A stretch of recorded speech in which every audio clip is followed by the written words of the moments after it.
Okay, so ayan, paano nga ba mag-create ng account dito sa eGov.ph? So bali yung una nga natin gagawin, kailangan meron kayo naka-download na app na eGov.ph. And sa mga meron ng eGov app dyan, sundan nyo lang step na gagawin ko. Okay, so bali yung first step nga natin dahil mag-create nga tayo ng account dito sa eGov.ph, i-click natin tong sign up. And then after nyan, lalabas tong let's get started.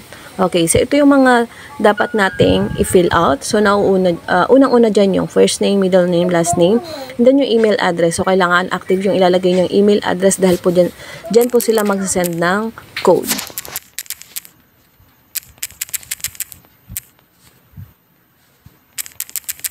At kapag tapos nyo na i-fill out lahat yan, click nyo lang yung create new account. At may magpa-pop up po na one-time code send.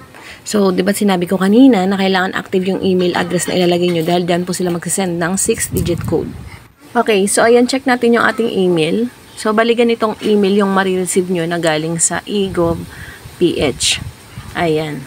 So, bali dito nyo po ilalagay yung 6-digit code or yung na-receive nyo yung email galing kay eGov.ph. Tapos, eto, yung next step, ilalagay nyo po dito yung enter mobile number. So, kailangan active yung mobile number na ilalagay po ninyo. At kapag nailagay nyo na dyan yung inyong mobile number, ayan, i-click na natin yung next para mag-proceed na tayo sa one-time password. So, yung one-time password na yan, marireceive nyo po yan sa mobile number na nilagay nyo.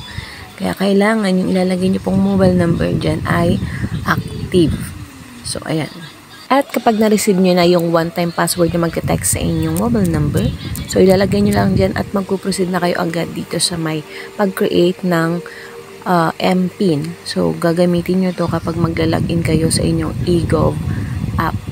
So, kapag naka-create na kayo ng inyong own MPIN, ayan, click na natin yung next. And then, i-re-enter nyo lang yung inyong MPIN or yung inyong password. Click natin yung next. At may magpa-pop up po na congratulations. You have successfully created your account. Ayan. And redirect kayo. Ayan. Click nyo lang yung continue.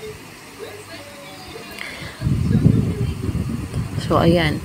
So, bali ganito yung makikita nyo once na nakapag-create na kayo ng account sa inyong eGov.ph. So, ayun lang guys. Sana nakatulong tong video na to sa inyo. And guys, wait lang. So, bago mo patapusin tong video na to, huwag mo kakalimutan na mag-subscribe sa aking YouTube channel. Thank you!